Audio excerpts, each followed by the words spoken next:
The following contains descriptions of R word and CA. If you are sensitive to these topics, I highly recommend not watching this video. Some words are worded differently in order to follow YouTube community rules. Hello everyone, this is Dalster, and welcome to another episode review for Dark Side of the Ring. And I'm just going to say this because I have watched this episode before, but this episode contains descriptions of SA and R word of minors. If you are sensitive to those subjects, I highly recommend not watching this episode and this video, because it's a lot to take in and it's a pretty sad one. I'm only doing this for review purposes and to summarize the episode.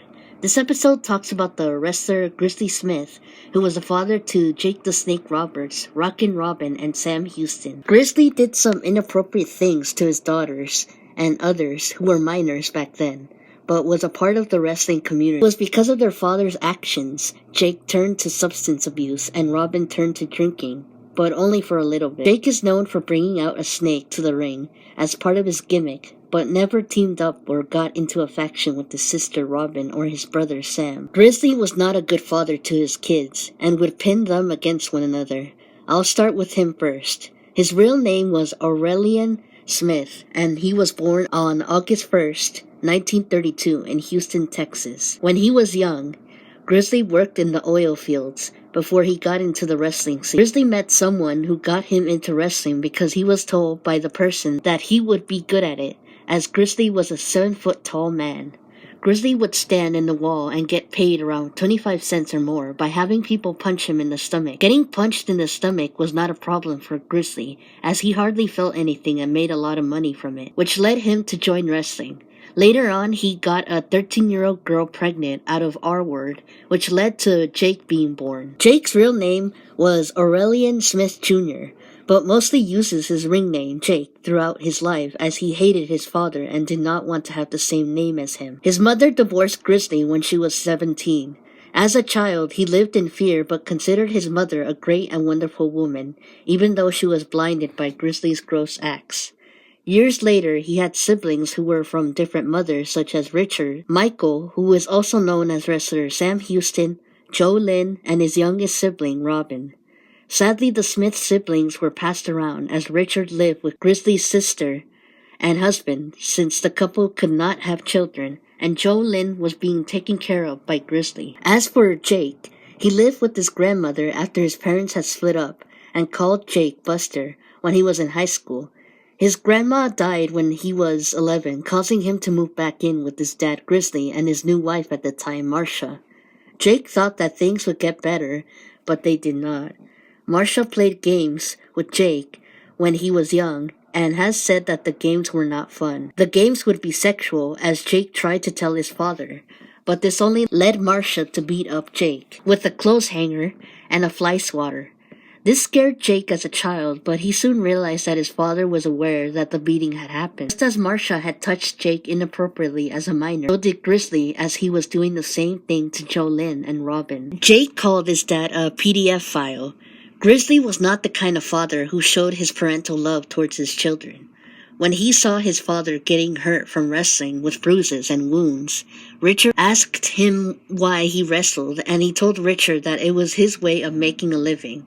In an old clip, Richard also said in an interview that Grizzly would beat his kids up for lying or making a mistake. Jake said in the episode that Grizzly would torture his kids psychologically and was very rude to them. At home, Grizzly would take his wrestling storylines to the house. As a child, Jake said that it affected him as he would cry to sleep thinking that someone was going to kill his dad Grizzly. Once the 70s hit, Grizzly had retired from wrestling and started working in wrestling management positions. While he was in management, Grizzly had abused his power and would be the joke amongst the wrestlers, such as one of them being Grizzly mentoring young girls or having little girls read Bible verses on his lap. A woman named Nikla, also known as Baby Doll in wrestling, got into the wrestling scene in April of 1985 as she first started talking to Jake's brother, Sam. They got married a year later and had kids. Before she got married, Nikla used to do road trips with Grizzly and picked up teen girls 50 miles from where they lived. The road trips would be 4 to 5 days. Nicola thought it was weird at first, but did not know the truth to it until a couple days after Grizzly's death. Even though Robin considers her father Grizzly a great wrestler, she said that he was also a monster. When Robin was 9 years old, Grizzly started to manipulate and groom her. Grizzly ignored her at first, and Robin wondered what she did wrong when she was young. One day, Robin's mom was gone, and Grizzly called Robin to his office and told her that he loved her with a hug. That's when Grizzly started to touch her inappropriately, as it lasted when she was 8 and ended when she was around 14 years old. Robin ended up telling her mom, which caused her to take Robin and leave Grizzly. When she was 15, Robin told her father that if he did anything like he did before, she would shoot him. Around that age, Robin went out with her sister Jolynn and asked Robin questions if Grizzly did anything to her. She then realized that what she went through with her father had also happened to Jolynn too. 2 weeks after that, Jolynn was kidnapped. Robin and her brothers, Richard and Sam, found out the news when they were at a skating rink and the announcer announced for them to go home. Once they got home, Grizzly had put a note writing that Jolynn had been kidnapped, causing Richard to punch the wall angry as he was closer to his sister Jolynn. When Jolynn was kidnapped, she was in her house with her child Ted until a group of men came in, grabbed her, and took her away in a car. Jolynn was 5'10" and knew how to wrestle her way out, but there were too many men that had to hold her down. There were also letters from Jolynn's husband's ex-wife, Faylyn Rogers. The police searched for Faylyn's car, and she then confessed that she had Jolynn kidnapped, but Jolynn was able to escape. The town looked everywhere for Jolynn, even calling a psychic for help. The psychic said that Jolynn seemed to be in a very dark place, causing the police to think that Jolynn was in a well, but they were unable to find a body in the well. Faylyn was indicted and had a lesser charge, as the police could not recover Jolynn's body. Grizzly had missed a match as he never had done so before when he was at the trial, while Jake was self-medicating, meaning he was taking drugs. Faylyn got 30 years, but only served 7 years. The court had 4 men handle Grizzly if he were to get out of control, as he was a very tall guy at the time. Richard wanted to take the murder case to the Unsolved Mystery Show, but Grizzly refused, making the kids wonder if their dad had something to do with Jolynn missing. How the Smith siblings got into wrestling was Jake wanting to get into it because he hated his father. Grizzly did not approve of it, but Jake wanted to show his father that he was meant to be a wrestler and also get his dad to say that he was proud of him, which sadly never happened. He did not like the idea of Jake being a wrestler, so Grizzly called wrestling promotions to tell them to not hire Jake or to fire him if he was able to get in one of them. Jake said in the interview that he felt humiliated and was told by Grizzly that he was ashamed of. While talking about who Aurelian Jr. was, Jake said that he had to put him away when he was 12 or 13 years old because it hurt him, and that he never went by that name for 30 or 40 years. When he got into the wrestling scene, Jake loved getting the attention from the audience. In wrestling, Jake had this mean persona, who was more of a heel and would use a snake to scare his opponents, which is why he is nicknamed Jake the Snake Roberts, but he was at the time suffering from his father's shadow. Sam, whose real name is Michael, got into wrestling because he was influenced by his father. He thought of his dad as Superman and was considered a great wrestler out of all the Smith siblings, as said by Jim Cornette. However, Sam started to drink more once he was making a lot of money. His wife at the time, Nicola, said that Sam would drink 32 crowns and Coke.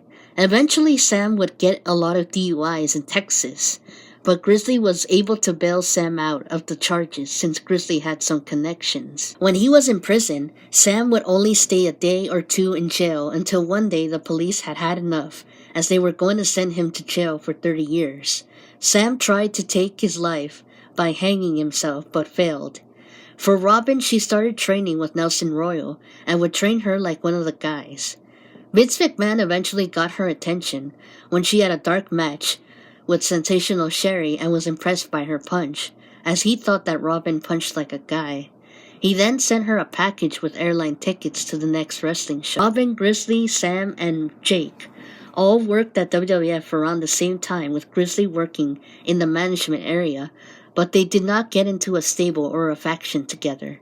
As for Richard, he did not want to travel, which is why he did not want to become a wrestler like his siblings. During his time in wrestling, Jake did cocaine for 20 years and loved it more than anything back then. When he was on drugs, Jake would have sex with a lot of girls and would get freaky. Hopefully not Diddy freaky. Jake would show up to work intoxicated and was considered a junkie back then. In one wrestling event, Jake showed up intoxicated and was holding the snake around his private area and looked as though he was making out with it in an old clip as seen in this episode. As for Robin, she drank due to the trauma by the hands of Grizzly, but it did not last long. One day, Robin got a surprise visit from Grizzly, who brought a 9-year-old girl with him. He asked Robin if she could make the little girl a daiquiri, which is a cocktail. She tried not to let her emotions get in the way while being around Grizzly. Robin then asked the little girl questions such as if Grizzly gave the little girl a kiss, and she said yes, but that it made her feel a little uncomfortable. The next day, Grizzly told the little girl that they were leaving, and Robin got herself involved and told Grizzly to leave as the little girl was staying with her.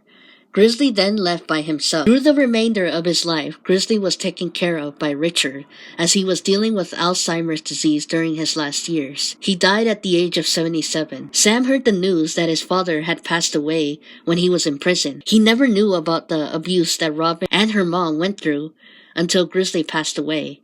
Richard said that Grizzly never apologized to Richard for giving him up for adoption. Robin felt that Grizzly did not seem to think that anything he did was wrong. Since this episode had aired, the siblings have a hard time being together but want to keep in contact with each other. Jake and Robin said at the end of the episode to get help if anyone has ever touched you inappropriately. It's always important to get help and tell someone, like a police officer, a teacher, or anyone else. When the episode aired in 2021, Jake had been 10 years sober. If you were essayed or were violated, you can call 1-800-656-HOPE, HOPE, or 1-800-656-4673, as the people in the hotline are available 24/7, or you can chat online at rain.org, RAINN.org. Interviewers for this episode are Jake the Snake Roberts, Aurelian Smith Jr., Michael Smith, Sam Houston, Robin Smith, Rockin' Robin, Jim Cornette, Richard Neighbors, Nicola Roberts Bird, Baby Doll, wrestler and manager, and Carl Buzz Gage, former chief of police. Some facts about the Smith family that they did not mention in this episode is that Grizzly started wrestling in 1958 and retired towards the end of the 70s. Backstage, he was in Mid-South Wrestling, World Wrestling Federation, Now Entertainment, and World Championship Wrestling for non-wrestling roles. He was married to Marcia Smith and Michelle Hyde, but divorced both of them and probably had other marriages included. Once he wrestled, Grizzly challenged a wrestler named Freddie Blassie for the NWA Georgia World Heavyweight Championship title in Georgia, but lost. One of Grizzly's ring names was Jake Smith, which his son would use the name Jake throughout his life as he got older. He and another wrestler named Luke Brown were in a tag team called the Kentuckians, who used a hillbilly gimmick. They won the NWA tag team title belts in 1962 but lost them that same year. After that, they made appearances as a tag team in WWF, now WWE, World Wrestling Association based in Los Angeles, International Wrestling Enterprises in Japan, and an NWA promotion in Canada. In the Mid-South territory, he was fired over a disagreement about wages. Grizzly had a brother who died at the age of 9 and 2 sisters. In his first marriage, he had Jake, Richard, and Jolynn. He forcefully married his first wife after R-wording her at the age of 14. Around that time, Grizzly was dating the mother of his first wife. He then had 2 more kids with his second wife, Marcia, who are Michael, also known as Sam Houston, and Robin, also known as Rockin' Robin. In one of his marriages, Grizzly married Michelle briefly and was 34 years younger than he was. After retiring from wrestling, he and his son Michael shared a house in Louisiana. They took a maintenance job at a cemetery and eventually lost all their belongings due to Hurricane Katrina in 2005. Grizzly developed a staphylococcal infection, or staph infection for short, after scraping his leg the day before the storm had hit. Because of the storm, Grizzly was not able to get medical attention right away and almost lost his leg due to the infection. He died on June 12, 2010 in Amarillo, Texas due to Alzheimer's disease.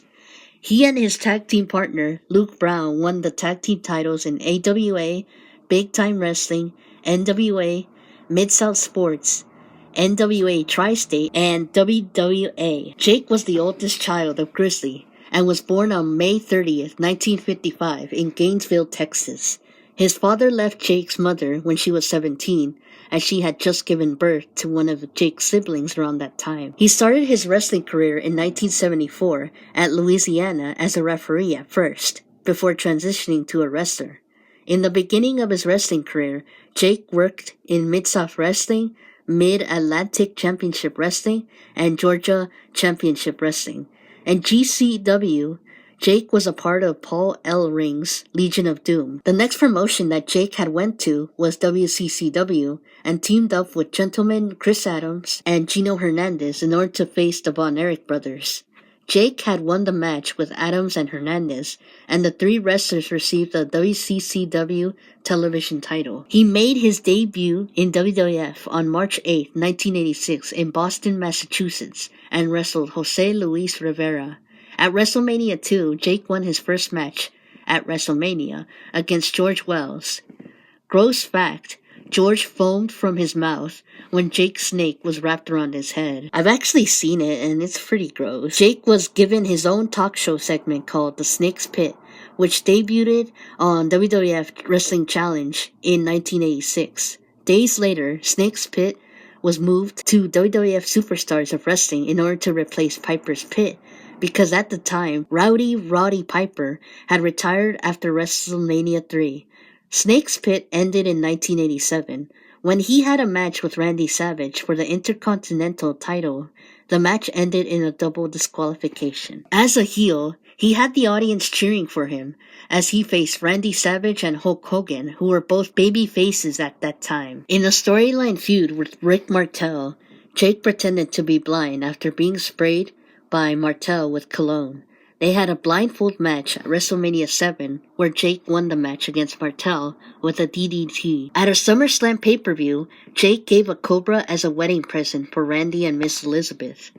Jake got a high fever from a cobra bite that he was testing in order to use it on Savage for a match. He lost a casket match against The Undertaker at WrestleMania 8, which would be his last match in the WWF, because he was upset that he did not get a writing position for WWF, as Vince McMahon had promised Jake that he would give him one, but never did. At WCW, Jake said that he made $3.5 million, which is equivalent to $7.6 million in 2023. He worked with the Barbarian and Cactus Jack, aka Mick Foley. It was a short run as Jake had beef with Bill Watts. After WWF, Jake went to New Japan Pro Wrestling, AAA, and Smoky Mountain Wrestling. Jake returned to WWF in 1996 at the Royal Rumble. He had taken a born-again Christian gimmick and would face Stone Cold Steve Austin in the King of the Ring tournament. This was a big deal as Jake had lost a match, and Stone Cold gave his infamous Austin 3:16 speech that is still known to this day and supposedly started the whole Attitude Era. In 1997, the WWF wanted Jake to do less in-ring work and work backstage, but this led Jake into a relapse of drugs and alcohol. In March 1997, Jake was released from WWF after being out of shape for WrestleMania and for being frustrated with the behaviors of Shawn Michaels and Bret Hart backstage. In the summer of 1997, Jake went to ECW, but only for a year or less. Afterward, he went to various wrestling promotions and had his last match in September 2018. He was a referee for the Monster Ball match in TNA, where Brother Runt, Abyss, Raven, and Samoa Joe had the match. Jake came back to WWE in 2005 to warn Randy Orton about his WrestleMania match against The Undertaker, only to be given an RKO by Orton, which would create the legend killer for Randy, as Jake was his first victim. During that time, Jake worked with WWE in order to release his biography DVD of Pick Your Poison, which was released that same year. Jake participated in the 2014 Royal Rumble but lost. That same year, he made an appearance for the Old School Raw episode where he laid a python on an unconscious Dean Ambrose. He was also inducted into the WWE Hall of Fame in April of 2014 by Diamond Dallas Page and made appearances here and there in WWE, even when he was in AEW. In 2019, Jake made an appearance in AEW's All Out as a dealer for a blackjack table in order to pick participants for the Women's Casino Battle Royal. Afterwards, he made another appearance as he managed Lance Archer and was a special advisor for AEW in 2023 for AEW's community outreach program called AEW Together. In 2024, Jake acquired a Lucha Libre stable, and in the stable were Rush, Dralistico, and the Beast Morton from Don Callis in exchange for Lance Archer. He received his nickname from Oakland Raiders quarterback Ken the Snake Stabler, who he was a fan of. Jake had a lot of snakes through the years, such as Damien, Lucifer, Revelations, and an unnamed Cobra. In 2018, he had a spoken word career tour.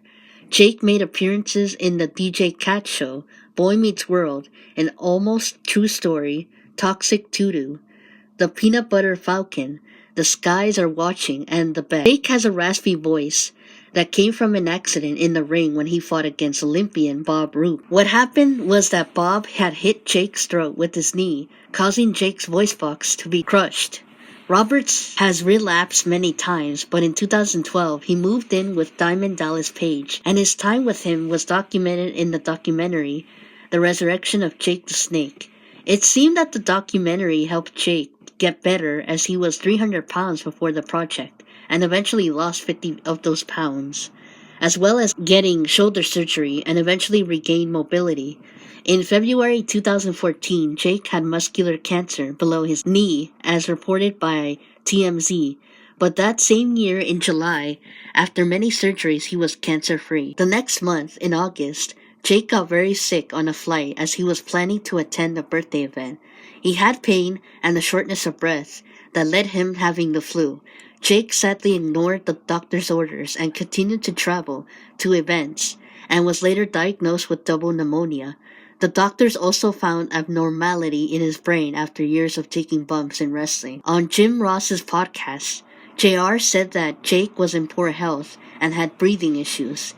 In November 2020, Jake was taken to the hospital after days of persistent coughing and was then diagnosed with chronic obstructive pulmonary disease, which caused him to miss some tapings in AEW. Jake had been heavyweight champion in multiple promotions such as All-Star Wrestling Network in Georgia, America's Wrestling Federation, Bad Boys of Wrestling, Mid-South Wrestling Association, Stampede Wrestling, and Smoky Mountain Wrestling.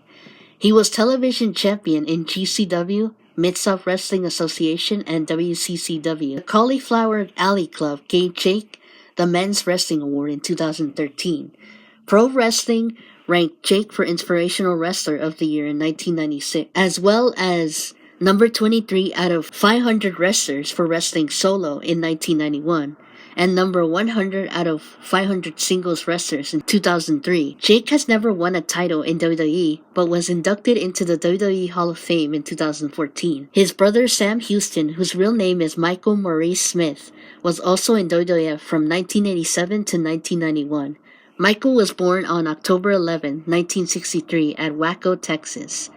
He started wrestling in 1983 at a wrestling promotion called Championship Wrestling in Florida, where he wrestled Ric Flair, Tully Blanchard, Billy Graham, and many more. Sam then went to Mid-Atlantic Championship Wrestling for about a year as he was billed as Dusty Rhodes and Magnum TA's protege. Afterwards, Sam went to Central States Wrestling and Universal Wrestling Federation and soon after went to WWF. He defeated one of the Wild Samoans, which was Sika, at a house show. Soon after, Sam defeated Terry Gibbs, Steve Lombardi, and other wrestlers in dark matches and was undefeated his first month.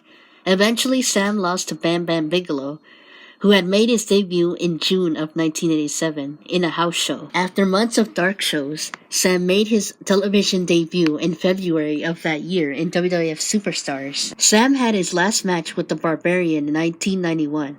Although his time in WWF did not make him a huge star, Sam went to WCW 2 months later that same year. He had some matches over there, but did not last long as he went to the Global Wrestling Federation for about 2 years or so. At GWF, he was known as the Midnight Rider and teamed up with his sister Robin and his soon-to-be wife Baby Doll in mixed matches.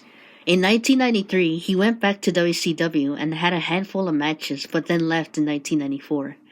Afterwards, Sam went to the independent circuit, but semi-retired in 1998. Sam married Nicola, or Baby Doll, on July 30th, 1986 and have 2 daughters together. They divorced in 1994 as Sam was partying more. In August 2005, Sam was sentenced to 10 years in prison for repeated DUI arrests.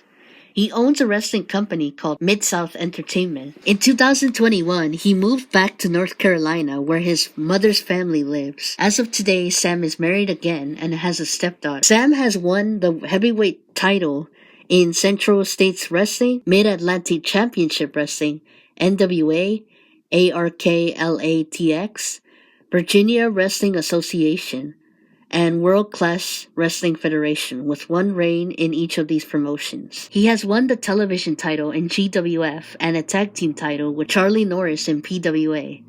Rockin' Robin's real name is Robin Denise Smith, who was born on October 9th, 1964 in Charlotte, North Carolina. Robin liked the wrestling community as she felt that her and her siblings were sort of like celebrities over there. She and her sister-in-law, Nicola, trained together in order to be wrestlers.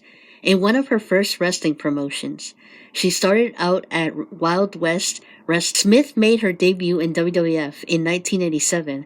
At WWF, she participated in Fabulous Moolah's team in the Survivor Series pay-per-view. Robin defeated Sensational Sherry for the women's title in October of 1988, and surprisingly sang America the Beautiful at WrestleMania 5. She held onto the title until 1990 when the WWF decided to retire the title until 1993. Once she left WWF, Robin kept her wrestling name as she owned the rights to it and went on to tour at All Japan Women's Pro Wrestling.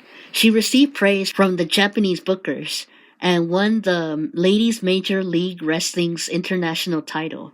Even though she was not in WWF, Robin defended her title in a match against Alundra Blaze, or Medusa, who was a Japanese world champion at the time. Robin eventually retired from wrestling in 1992. Surprisingly, Robin requested WWF to not say that Jake and Sam were her brothers, even though the 3 of them were wrestling for WWF in the 80s. She married Harvey Zitron after leaving WWF in 1990. Harvey got into trouble with the law due to tax returns, identity thefts, and access device fraud, and was sentenced to 81 months in prison. This led to Robin divorcing him and working as a telemarketer once she moved to Louisiana. Around that time, Robin had a drinking problem but was able to quit. Just as her brothers Sam, Richard, and their father, Robin's home and belongings were destroyed by Hurricane Katrina in 2005. She returned to Louisiana after that and runs a real estate appraisal business over there. Robin also won the Women's Wrestling Award in 2011 at Cauliflower Alley Club, the Universal Wrestling Federation's women's title, the Great Lakes Wrestling Association women's title, and the Ladies Major League Wrestling International title. This year, Robin got into the Women's Wrestling Hall of Fame. Recently on his Snake Pit podcast, Jake said that he would like to face current WWE champion Cody Rhodes if he could. Jake also went to Lincoln, Nebraska and spoke to a church regarding his addiction story.